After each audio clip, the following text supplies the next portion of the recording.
यदा यदा हि धर्मस्य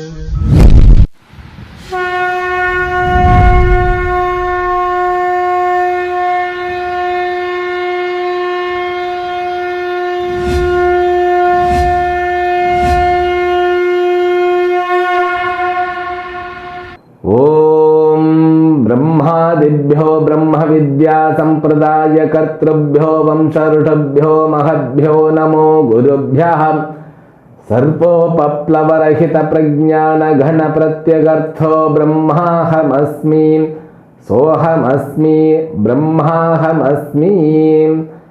ओम प्रपन्न पारिजाताय तोत्र वेत्रैकपाणये ज्ञानमुद्राय कृष्णाय गीतामृतदुहे नमः।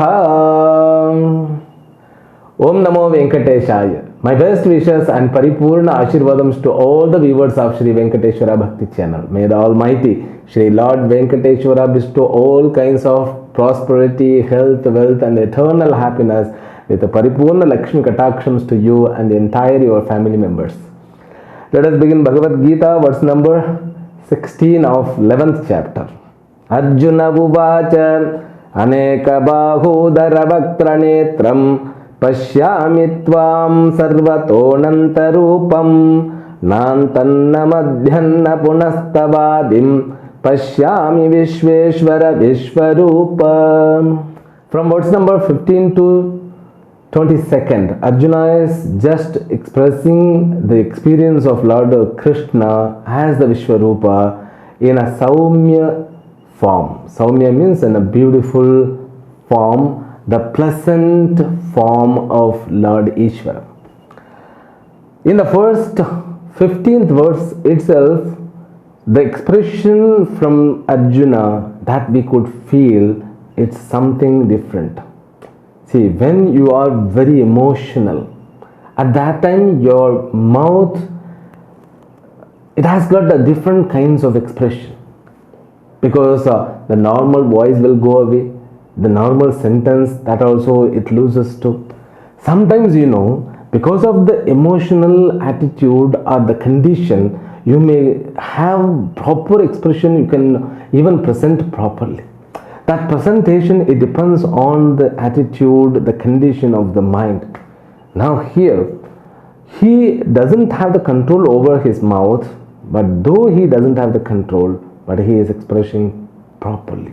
The expression, so that is about the unlimitedness. Our body is limited. See, whatever that we can study, that Brahman is all pervasive, God is everywhere, God has evolved as the world. But in order to bring it in the experience level, it's very difficult.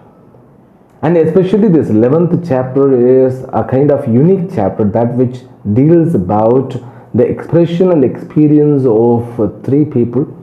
So one is from Lord Krishna himself, because when he is having the form of Ishwarupa, then he himself will experience, isn't it? Then Sanjaya and Arjuna. The Sanjaya has spoken already. For him, that is like a foresight, it's like a vision, Divya Darshanam. For Arjuna also, the Bhagavan has given a special vision so that he could experience unlimited being in the limited body. Now that is the problem now. So when you talk about this kind of experiences, certain people are not accepting it because they call it's a mistake. So mystic is mostly imaginary things. Should we take this darshana, Vishwarupa darshana of Ishvara as a mystic one or practical one? Vedanta is the side of practical one. So Vedanta says there is nothing mystic about this teaching. Even the 11th chapter, though Krishna is providing a special vision for Arjuna to experience it, but Vedantis. Vedanti means, what I mean to say, there is parampara of Adi Shankara, they don't accept. So Ramanuja people, so they have their own vision, because God is almighty, so everything is possible for him. So he can appear as the Vishwarupa Darshana to Arjuna he can even develop the capacity of the mind, the ability of the mind. You also might have experienced, sometimes you are able to observe very clearly the object around you. Your mind gets that nirmalatvam, that is possible. The mind has the ability. And Madhvacharya, of course, for them world is nothing but Ishvara. So, but these three people, the Shankara and Ramanuja and Madhva, so we cannot comment on them because they are special, they are avatars, they are incarnation. According to me, they are also like Ishvara Swarupa. So they are acharyas. So acharya have their own visions. But what that, the level which we have, we cannot judge them. At the same time, we can just learn and inquire what the teaching, because they have given room for the questions. So among these three acharyas, nobody is following dogma as the religion. Religion is not a dogma. Do you know dogma means what? Dogma means you should not think. Locally you should be anesthetized. You cannot put a single question. God is in heaven means you have to accept as it is. Yes, he is in the heaven. Otherwise you won't be provided place in the cremation ground or in a graveyard. That is not the Sanatana Dharma. We have countless acharyas. They were not giving priority to their ego. They were not eager to establish their own personal religion or method. No, they wanted to explore the content which is in the form of Upanishad, which is given in the form of Bhagavad Gita. So when they could pursue something, they have presented it without any ego. So that depends on our free will.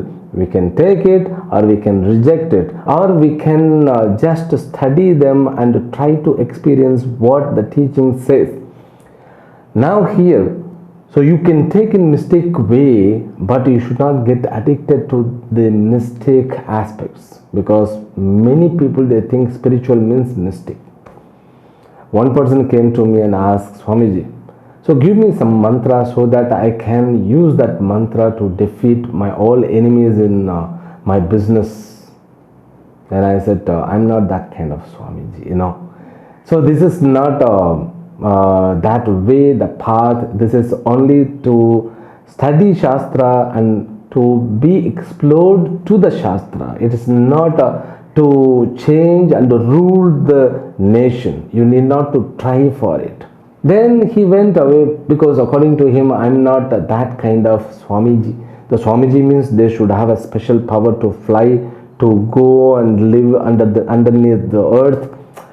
So that is not here the matter. But what about Bhagavan?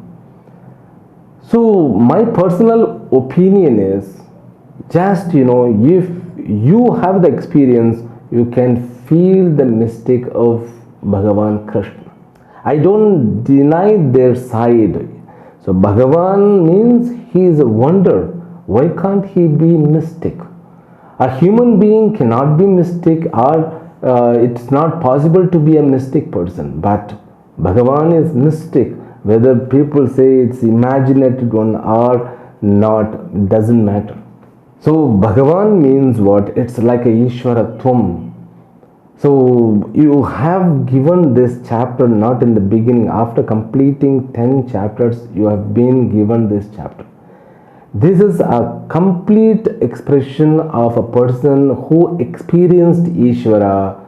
So already Sanjaya have told, but Arjuna, you have to see the person who is experiencing Ishvara in a vast manner, beyond his capacity, beyond his mind level.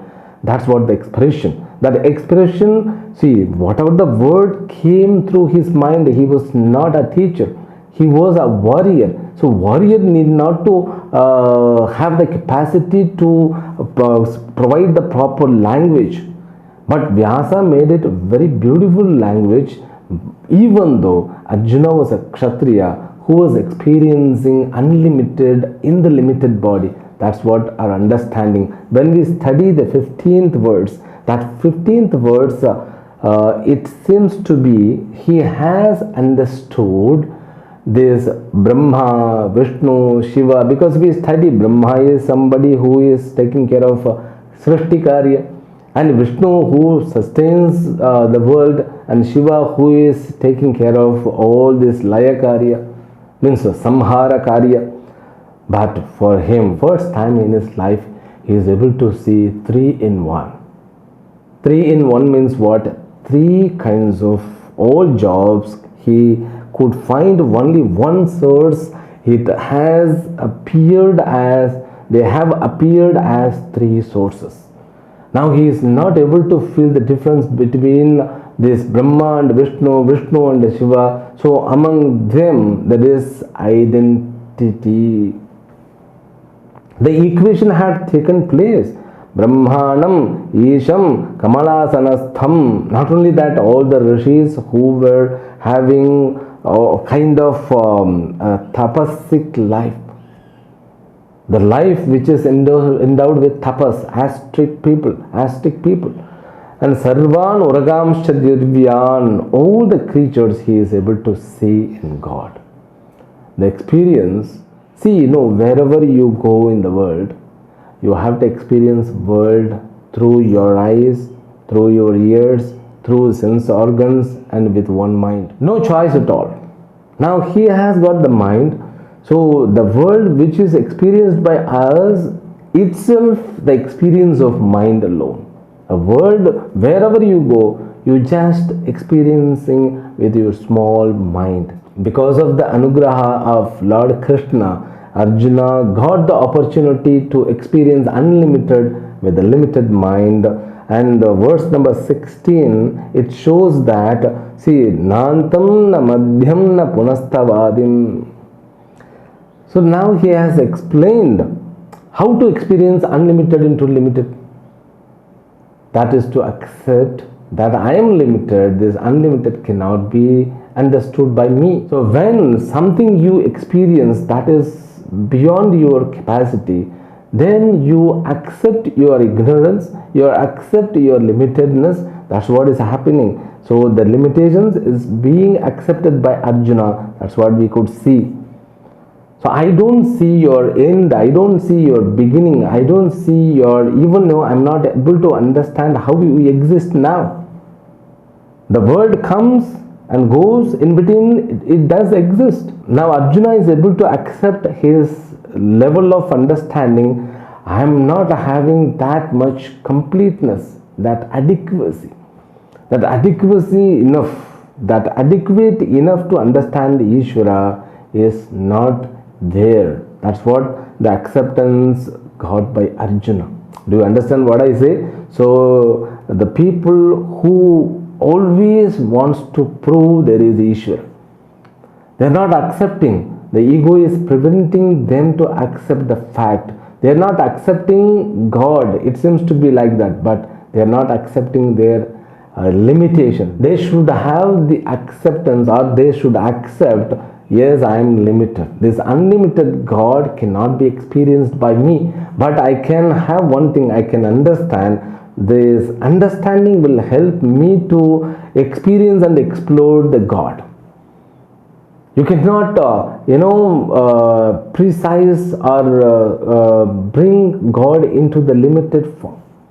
The limited forms are given to experience and so that you could contact with Him. Okay, so whatever I say, so it will go beyond your head. Just we go with Arjuna. So again and again you study the words. Kritinam gadinam chakridancha tejo rashim sarvato diptimantam pashyami tvam durniriksham samantat diptanalarkadvityam aprameyam. So now here, when Arjuna could see him, so many heads were there. It's a countless head. If you take literal meaning, Krishna, he appeared with thousands of heads. All heads were crowned. Kiritinam, all heads were crowned. And there were so many hands. and the hands with Gadayuda. Gadayuda means it's a mace. There's a weapon called mace. Gadayuda and Chakrinam with chakra. It's a kind of disc. Chakra. What does it mean? You have to imagine it, the god with gigantic figure, so many heads, so many hands. Oh, it looks marvelous, fantastic. But the proper understanding. So he is able to see all the kings because he was in the battlefield, both side kings were there. He is able to see because every king had a good reputations and they were very famous people, great people, and they were even very capable people, personalities. All of them were crowned. Now he could see all these kings. The glories of those kings are nothing but God alone. He is not able to separate them because the current experience, when you are able to experience God, the world in front of you, it also becomes identical with God. That's what is going in his Arjuna's experience in mind. Creatinam, so all the difference, the weapons, whatever those people were carrying, so the weapons, so later on also he will say, so all the weapons he could see, they are nothing but Ishvara's glory. Now what the weapon will do in future, so once the battle begins, what the weapon will do? Weapon will kill somebody else. Okay, both sides, people will kill each other. That weapon now he is able to see, that is also Bhagavan. That's also an understanding because Bhagavan has evolved the entire universe, means there are inert and Chetana Vastu. The conscious and matter both are nothing but God alone. That understanding. Now when he experienced, at that time all the 10 chapters teaching exist in him. Whatever Bhagavan has given as a teaching, the teaching also is there in his buddhi and experience also taking place. Now he has got a kind of analysis between experience and the knowledge which he has received from Lord Krishna. That is going on in his mind. Therefore, so now unknowingly, because he doesn't know what he speaks, but unknowingly marvelous experience and expression in these words. Because he begins with the form and he talks and ends with arupa, means the God without form. That's what the God is almighty, omnipotent, omnipresent. How would you understand it? God is almighty means he can do anything. Omnipotent means he is capable of creating one more creation. But omnipresent, that omnipresent has to be understood. That's what is being understood by Arjuna, that omnipresent. So once you understand the meaning of omnipresent, you become silent. Your mind automatically will be absorbed in silence. You won't open your mouth because the God is absorbed. The consciousness is being absorbed. That is what the expression. He continues, Tejo Rashim Sarvato Deepti Mantham, the mass of effulgence which shines from all the directions. This is a kind of experience. Already I have explained it, because once you got the anugraha, you won't see the darkness. Darkness means what? The limitation is because of darkness. Darkness is removed. Everywhere only the light. Light means clarity. Then Samantat Deeptana Larkad Dvitima Prameyam Deeptana Larkad Dvitim. He is just experiencing the radiant light blazing the sun and fire. The radiance he could see, because the power which exists in this world, the power can be converted into any form. So whoever they study physics or chemistry or triple electronic engineering, they will understand the power can be converted. That power can be taken from water, from air, or from fire. It can be converted into any form. Now the fire for him, because the mind is like a current, our mind is like the light. Now he is able to feel and experience light, the light which is powerful radiant of thousands of suns, the same expressions which experienced by Sanjaya. Next words, Tvamaksharam paramam veditavyam Tvamasya vishwasya param nidhanam Tvamavyaya shashvata dharma gopta Sanatanastvam purusho matomi. Completely Vedanta is going on now. Now his mind is being absorbed by the knowledge which was given by Lord Krishna. Lord Krishna used to say, I am everything. There is no creation at all. Now he is able to separate God according to the Upanishad level. Tvamaksharam, you are imperishable. Okay. Paramam veditavyam. And you are the ultimate destination to be known, to be reached.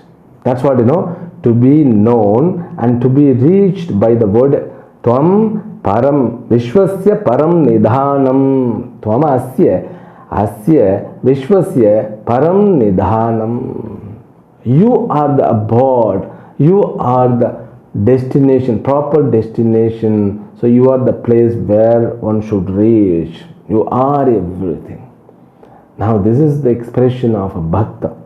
Tvam avyayaha shashvata dharma gopta. So you are nothing but consciousness. You are cause of the entire creation. You are the sustainer and you are the destination. So by the jiva's job is to realize, understand you.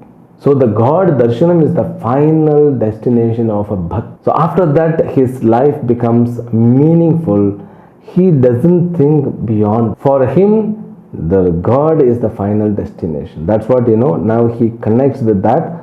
Tam avyayaha, because you are changeless, modificationless. Shashvata dharma gopta, you are the protector of dharma. You are the person, one who has all the secrets. Sanatanaha tvam purusho matomi, you are the ultimate purusha, the consciousness which are expressed in Upanishads and Suktas. Therefore, Sagasra Shirusha Purusha Evedagum Sarvam Yad Bhotan Yatya Bhavyam. So that Purushaha is nothing but you. Now in these words, especially in the 18th verse, you are the essence of all the Upanishads. That's what his conclusion. So when you look at him, when he started experiencing the God, he is explored the knowledge of Upanishad automatically, which went inside in the form of 10 chapters in Arjuna's mind. Next verse, Anadi Madhyantam Ananta Viryam Ananta Bahum Shashi Shurya Netram Pashyami Tvam Deepta Hutasha Vaktram Swatejasa Vishwamidam Tapantam. The potentiality, God is omnipotent. That's what is given here. So God is beyond all kinds of modifications, and God is the essence of Upanishads were experienced in the verse number 18. Now here he just gives God is omnipotent. Anadi Madhya Antam Ananta Viryam Ananta Bahum Shashi Shurya Netram. All the natures have been converted as his form. Anadi means who doesn't have the beginning. Who doesn't have the beginning means what? That which always exists. And Madhyam means so you exist, you are experienced in the form of our life alone, because whatever we experience the world, that is in between. The beginning of the world is not known to us. The end of the world, the pralaya, is also not going to be experienced by us. Whatever we experience in the form of world, that is in between. we are all in between people. So in between people means what? We come and go, we come and go. So one Upanishad says we manifest and unmanifest, manifest and unmanifest. But if you study Vedanta, means the text like Bhagavad Gita and etc., then you manifest and you won't get unmanifest. Because once you get unmanifestation, definitely you will be manifested. So you won't get unmanifested means you will just become Brahman. That's what the teaching, that's what the content. So now slowly he is able to assimilate the knowledge which are given by Lord Krishna.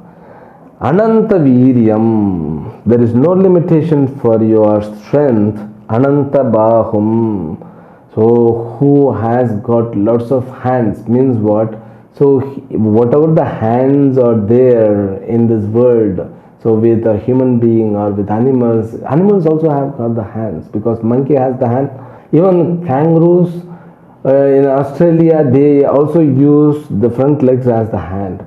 So all this power, vital power, means the motions are because of you. Shashi Surya Netram, the suns and even moons, they are nothing but your eyes, because God looks the earth through his eyes. It enlightens. In the same way, when we look at any object, we enlighten the object by looking at that object. That is what the understanding. And Tvam Deepta Hutashavatram Swatejasa Vishwamitam Tapantam. By your effulgent, by your light, means by your the knowledge which is equal to a shining effulgent light, you just enlighten this creation. We will continue this from tomorrow, next episode. Harihi Om. Om Purnamadah Purnamidam Purnat Purnamudachyate Purnasya Purnamadaya Purnameva Vashishyate. Om Shanti Shanti Shanti. Harihi Om. Shri Gurubhyo Namaha. Harihi Om.